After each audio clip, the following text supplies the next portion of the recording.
행복해서 감사한 것이 아니고 감사하기 때문에 행복하다, 이런 표현이 있더라고요. 우리 사랑하는 성도님들, 행복해서 감사한 것이 아니고 감사하기 때문에 행복해질 수 있기를 예수님의 이름으로 축복합니다.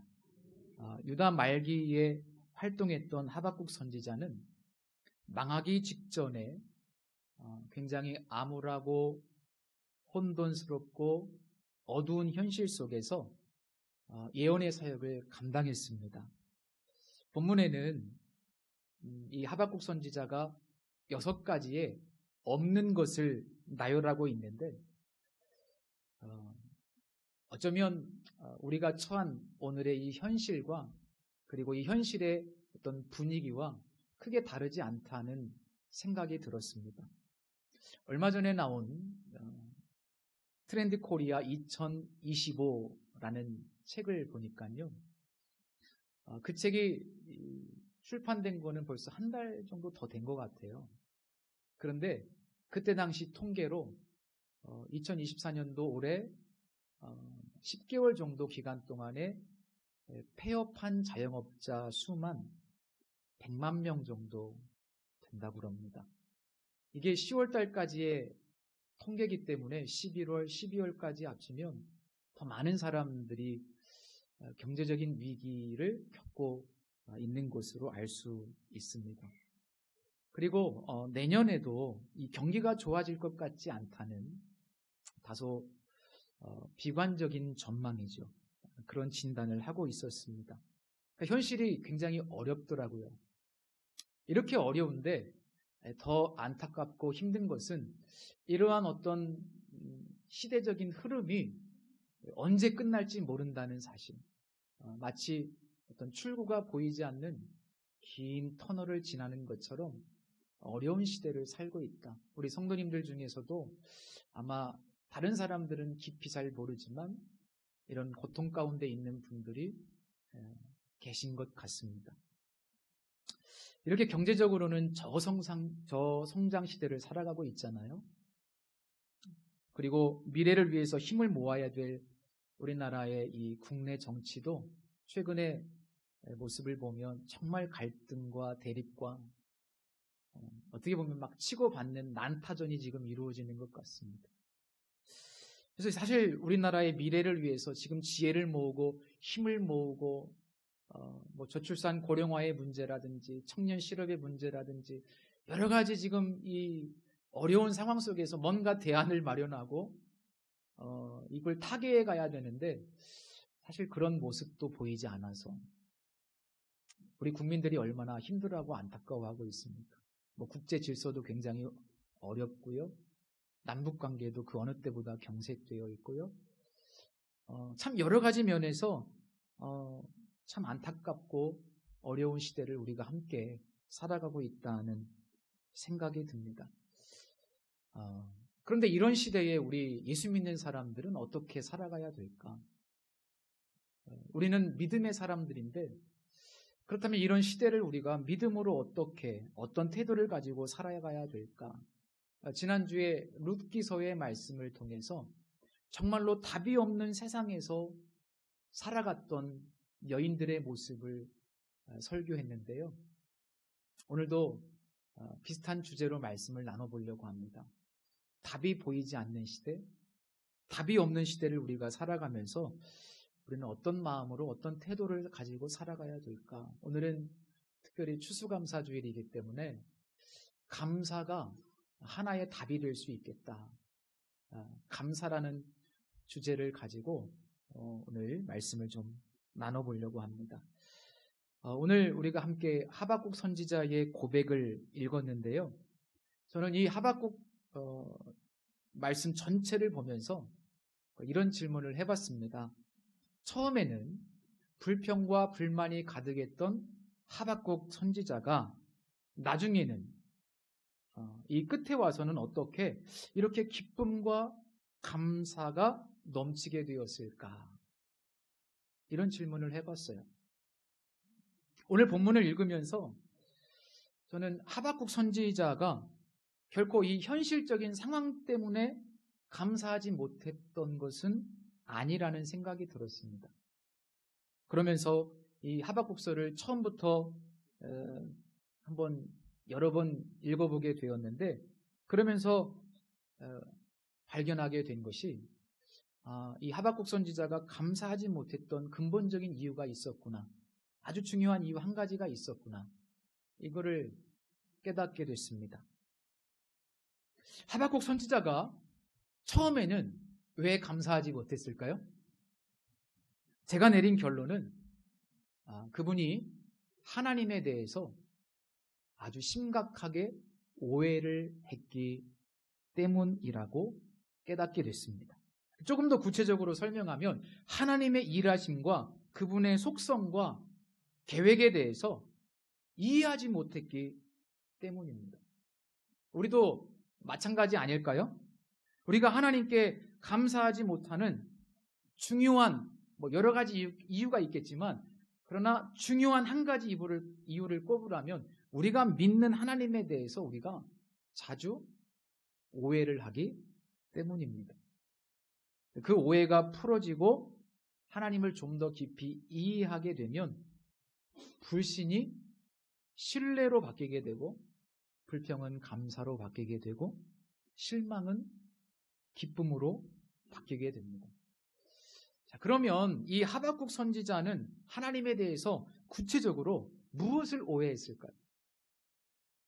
하박국서 전체를 읽어보면 이 선지자는 크게 두 가지의 의문을 가지고 하나님께 불평하고 원망하는 것을 볼 수 있습니다. 하나는, 하나님 왜 악을 심판하지 않으십니까? 하나님 공의로우신 분 맞습니까? 라는 질문을 합니다. 이 의문과 이 질문의 배경에는 유다 땅에 너무나 악이 만연하고 있고 악인이 형통하고 있고, 오히려 정직하게 살고 믿음으로 살고 많은 의인들 같은 경우는 고통을 받고 있는 이런 현실, 그리고 더 안타까운 것은 하나님께서 아무것도 안 하시는 것 같은 이 하나님의 침묵, 그런 상황을 계속 경험하면서 이 하박국 선지자가 마음속에서 의문이 일어나는 거예요. 막 질문이 생기는 겁니다. 그래서 그 선지자가 하나님 앞에 나아가서 원망스럽게 막 기도를 합니다. 하나님 도대체 이게 뭡니까? 왜 세상이 이렇습니까? 막 기도를 할 때 하나님께서 응답을 주시죠. 이 악한 유다의 끝이 얼마 남지 않았다. 내가 영원히 침묵하고 있는 것이 아니다. 그리고 저 갈대아 사람들, 저 무시무시한 바벨론 제국을 들어서 이 악한 유다 땅을 곧 심판할 것이다 라는 굉장히 충격적인 말씀을 주십니다. 자, 이 기도의 응답을 받은 하박국 선지자는 이제 또 다른 의문을 가지게 돼요.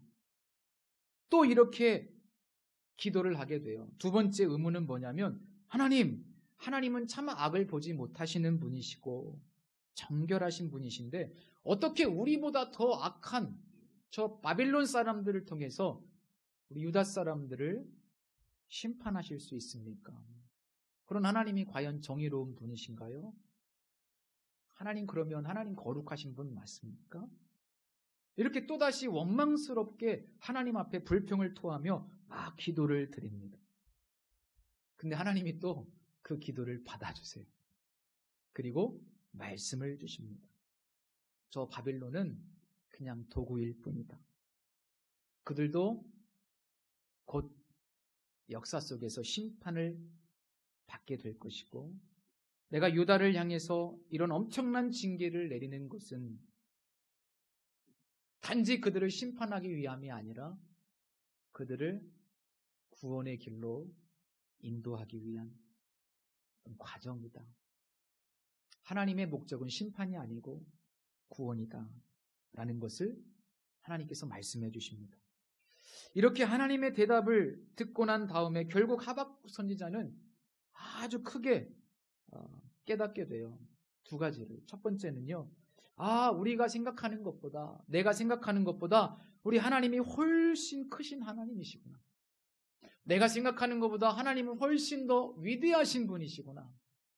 그 하나님의 엄청난 주권과 온 우주를 통치하시고 경영하시는 하나님께서 정말 이 우주를 하나님이 이끌어가고 계시고 그분은 다 계획이 있으시구나. 그리고 하나님은 공의로우시구나. 이 하나님의 주권과 속성을 더 깊이 이해하게 됩니다. 하나님은 온 세상을 통치하시는 분으로서 공의로우시고 또 바벨론 제국까지 다 도구로 사용하실 수 있는 너무나 위대하신 분이시고 그리고 그 속에서 선택한 이스라엘 백성들을 포기하지 않고 계속해서 붙들고 가시는 신실하신 분이라는 것을 다시 한번 더 깊이 깨닫게 되는 거죠. 이것을 깨닫고 나서 하박국 선지자는 하나님에 대한 오해가 조금 풀어져요. 그리고 이해의 자리로 나아가게 되는데 성도 여러분, 우리 역시 좀 비슷하게 하박국처럼 이 하나님에 대해서 좀 오해하는 경우가 종종 있지 않으신가요? 내게 불행한 일이 좀 생기면, 일이 내 뜻대로 잘 안 되면, 내가 원하는 대로 뭔가 되지 않으면 우리 하나님을 오해하지 않습니까? 하나님은 지금도 계속 위대하신 하나님께서 우리의 삶에 역사하고 계신데 우리가 생각하는 방식과 조금 다르고 우리의 시간표와 조금 다르고 혹은 우리의 계획과 달라서 우리가 하나님을 오해하고 그리고 종종 원망하고 왜 나에게만, 왜 하나님 나는 사랑하지 않는 것 같고 정말 다른 사람들은 다 잘 되는 것 같고 그렇게 오해하면서 원망하는 경우가 종종 있지 않으신가요? 저는 1년 동안 2024년도를 살아오면서 자주는 아니지만 아주 가끔은 그렇게 하나님을 오해하고 원망했던 적이 있던 것 같아요. 아마 우리 성도님들도 몇 번 정도는 그런 경우가 있었을 것 같습니다. 지금 다니엘 기도회가 계속 진행 중이죠. 오륜교회 주최 다니엘 기도회가 이어지고 있는데 참 은혜를 저도 개인적으로 많이 받습니다. 그런데 5일째 되는 날 히스빈스라고 하는 이 커피 사업 하시는 업체더라고요. 그 대표 임정택 씨가 나와서 간증을 했는데요. 커피와 카페를 통해서 특히 이제 정신적인 질병을 가지고 있는 분들, 생활이 안 되는 분들을 교육해서 일자리를 제공해주고 또 장애인, 이 정신적인 질병을 가진 분들과 비장애인들을 연결하는 그런 플랫폼을 만들어서 비장애인들에게 장애인들을 고용할 수 있도록 컨설팅 해주는 그걸 하나님의 비전으로 읽어왔던 그런 임정택 대표의 간증을 들었는데요. 뭐 다 은혜롭지만 그분이 했던 말 중에 이런 이야기가 기억에 남더라고요. 하나님의 일은 하나님의 시간에 하나님의 사람들을 통해서 하나님의 방법으로 하나님에 의해서 이루어지더라. 참 멋진 표현이라고 생각해요. 하나님의 일은 하나님의 시간에 하나님의 사람들을 통해서 하나님의 방법으로 하나님께서 이루어 가신다. 제가 처음에 단독 목회를 개척 목회로 시작을 했잖아요. 근데 그때 선배님 목사님들이 다 그런 말을 하셨어요. 안 목사, 때가 있어. 때가 있어. 저는 그때 그 선배 목사님들의 말이 무슨 말인지를 이해를 못했어요. 안 목사, 때가 있어. 그런데 이해를 하게 됐습니다. 아, 그렇구나. 내가 원하는 시간에 내가 원하는 대로가 아니고 하나님의 방법으로 하나님의 원하는 시간에 하나님의 뜻이 하나님의 사람들을 통해서 이루어지더라. 제가 이번 다니엘 기도의 간증을 듣는 내내요. 하나님께서 얼마나 놀랍게 역사하시는지를 강사들을 통해서 듣고요. 참 하나님께 영광을 돌리게 되더라고요. 정신적인 질병을 가진 사람들 속에서도 이렇게 하나님이 지금 역사하고 계시고, 또 마약 중독자들, 간증 들어보신 분은 알겠지만 그 남경필 전 경기도지사님 아들, 그런 아픔이 있는 줄 우리가 방송을 통해서는 봤지만, 그런데 하나님이 그 아픈 자들을 통해서 또 이 마약 중독자들 속에 지금 엄청나게 역사하고 계시고, 이런 비주류 소외된 사람들 속에서 하나님이 지금 일하고, 또 시각장애인들을 위해서 목회하시는 목사님, 시각장애인들, 그분들을 위해서 또 하나님께서 사람을 세우시고 역사하시면서 그 어두운 곳에서, 어떻게 보면 참 소외된 곳에서 하나님이 지금도 얼마나 그들의 구원을, 회복을 위해서 일하고 계신지를 막 간증을 듣는데요. 하나님 정말 이 말밖에 안 나오더라고요. 진짜 하나님 정말 대단하시다. 우리가 모르는 곳에서, 우리가 모르는 사람들을 통해서 정말 곳곳에 어두운 곳에서, 이뿐이겠습니까? 고아들을 위해서, 또 어떤 분들은 산촌에서, 어촌에서, 소외된 곳에서, 노숙자들을 위해서 정말 하나님께서 얼마나 위대하게 역사하시고, 또 전한길 이런 강사님, 유명한 분이잖아요. 학생들한테는 그 교육계 속에서도 하나님이 그렇게 세워가시고, 주님의 위대하심과 참 주권과 신실하심과 놀라운 것들을 보게 돼요. 매우 신비롭게 지금도 하나님 일하고 계시죠. 그러면서 이 하박국서 2장에 보면 어떤 말씀이 있냐면, 2장 14절의 말씀에 보시면 물이 바다를 덮음같이 여호와의 영광을 인정하는 것이 온 세상에 가득하게 될 것이다. 하나님의 비전이에요. 하나님 지금도요, 그렇게 섭리하고 계십니다. 지금도 역사하고 계십니다. 이렇게 그분의 주권을 우리가 인정하고 신뢰하고 우리가 그분의 일하심을 이렇게 보게 될 때 우리가 오해에서 벗어날 수 있습니다. 그리고 이해의 자리로 가게 될 수 있죠. 그리고 그 이해를 통해서 우리는 감사와 기쁨과 찬양을 하나님께 올려 드릴 수 있습니다. 하박국서 2장 4절에 보면 이런 말씀이 있어요. 의인은 그의 믿음으로 말미암아 살리라.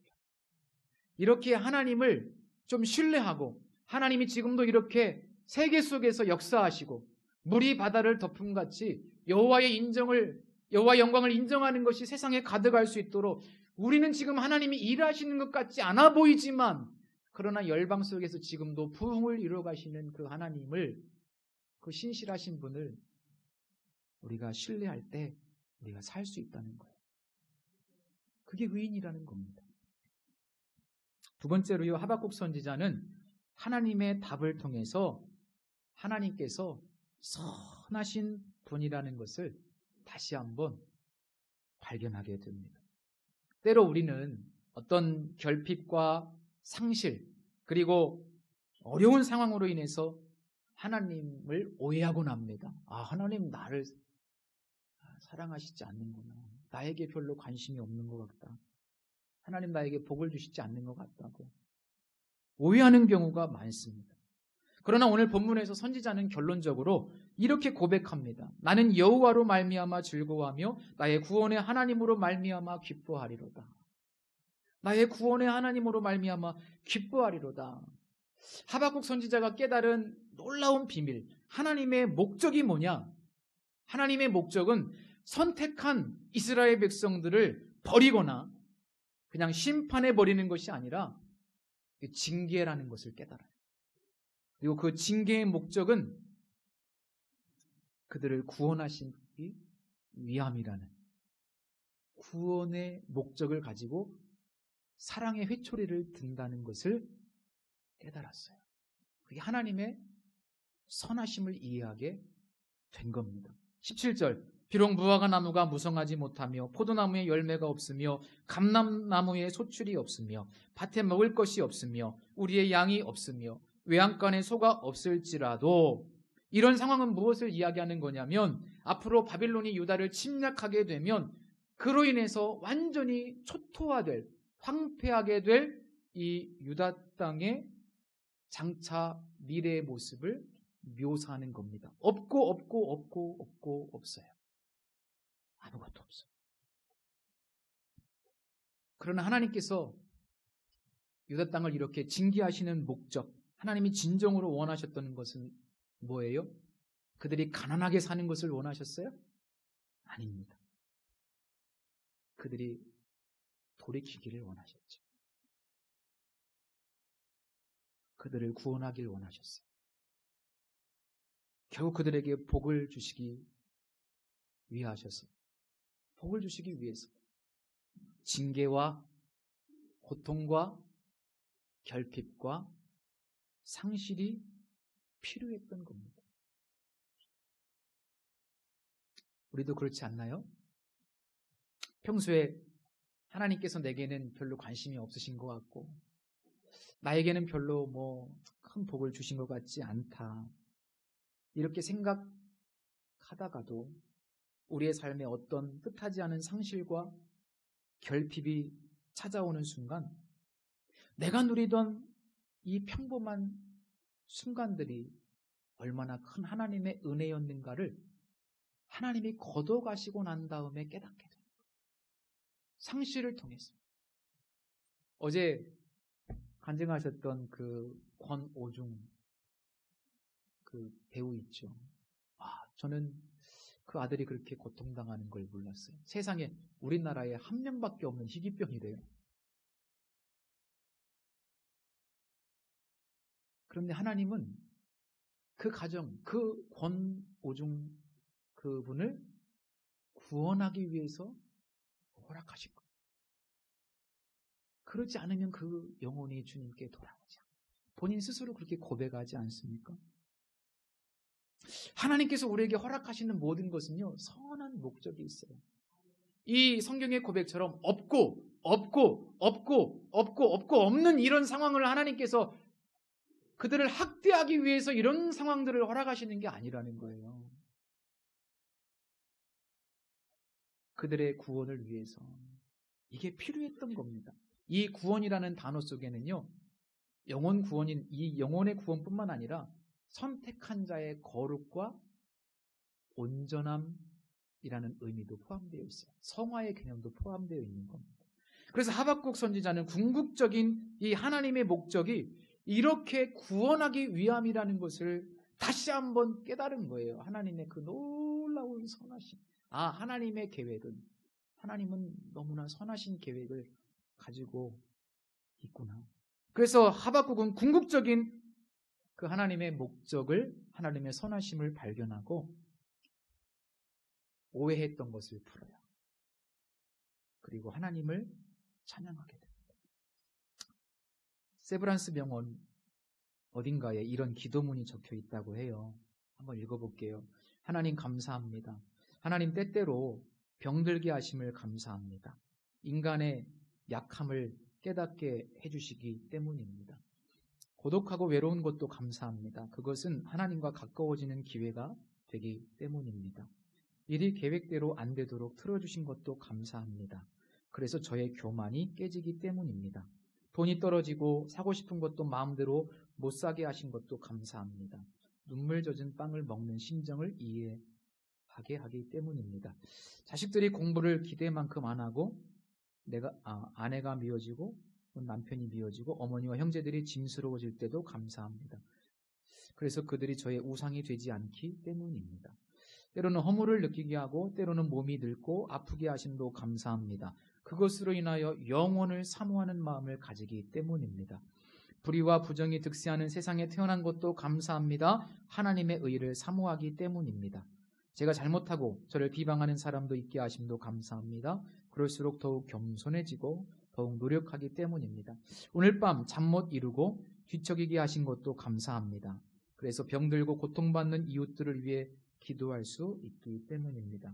하나님, 그럼에도 불구하고 제게 감사할 수 있는 마음을 주신 것을 더욱 감사합니다.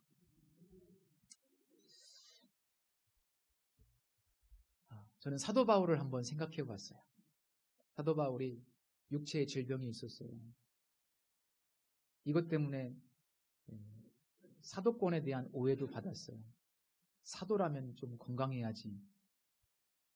저렇게 맨날 질병 때문에 힘들어하고. 사도 바울이 하나님께 간절히 3번 기도했대요. 근데 하나님이 뭐라고 했었어요? 너의 은혜가 내게 족하다. 충분하다. 약할 때 네 안에서 나의 능력이 온전해지고 너가 약하기 때문에 나를 더 의지하고 내가 너를 쓸 수 있다. 그러니까요. 그 질병이 없었다면 사도 바울은 교만이 하늘을 찌를 사람이라는 거예요. 그 정도쯤 질병을 줘야 겸손해진다는 거예요. 참 하나님 신비하시죠. 그렇죠? 그래서 사도 바울이 뭐라고 고백하냐면 로마서 8장 하나님을 사랑하는 자 곧 그의 뜻대로 부르심을 입은 자들에게는 모든 것이 합력하여 선을 이루신다. 하나님에 대한 오해를 떨쳐버리시고 선하신 하나님을 신뢰하게 되실 때 불평은 감사로 바뀔 수 있습니다. 실망감은 기쁨으로 전환될 줄로 믿습니다. 마지막 질문이에요. 그렇다면 오늘 우리는 여호와 하나님에 대한 깊은 이해를 어디에서 얻을 수 있을까요? 이해만 되면, 우리 하나님을 이해만 할 수 있다면 우리 감사할 수 있거든요. 그럼 하나님을 이해할 수 있는 통로는 무엇일까요? 이것이 중요한데 하박국서 2장 2절부터 3절에 보면 하나님께서 이렇게 말씀하십니다. 여호와께서 내게 대답하여 이르시되 너는 이 묵시를 기록하여 판에 명백히 새기되 달려가면서도 읽을 수 있게 하라. 이 묵시는 정한 때가 있나니 그 종말이 속히 이르겠고 결코 거짓되지 아니하리라. 비록 더딜지라도 기다리라. 지체되지 않고 반드시 응하리라. 하나님께서 우리에게 하나님을 이해할 수 있도록 하나님이 어떤 분이시라는 것을 다 드러내 주셨어요. 하나님께서 우리에게 허락하신 것이 바로 뭐냐? 기록된 하나님의 말씀이라는 것. 그래서 성경이 없으면 믿음이 없습니다. 성경이 없으면 하나님을 이해할 수 없어요. 우리 성도님들 하나님에 대해서 이해하지 못하시고 오해하시고 불평과 원망이 마음에 생길 때 어디로 가야 됩니까? 하나님의 말씀 속으로. 하나님이 우리의 오해를 바꿔주시기 위해서 말씀을 기록해서 판에 새기라. 달려가면서도 볼 수 있도록. 그래서 말씀을 주신 이유가 바로 여기에 있는 거예요. 말씀 속에서 늘 십자가를 통한 놀라운 은혜와 사랑, 그것을 읽으시기 바랍니다.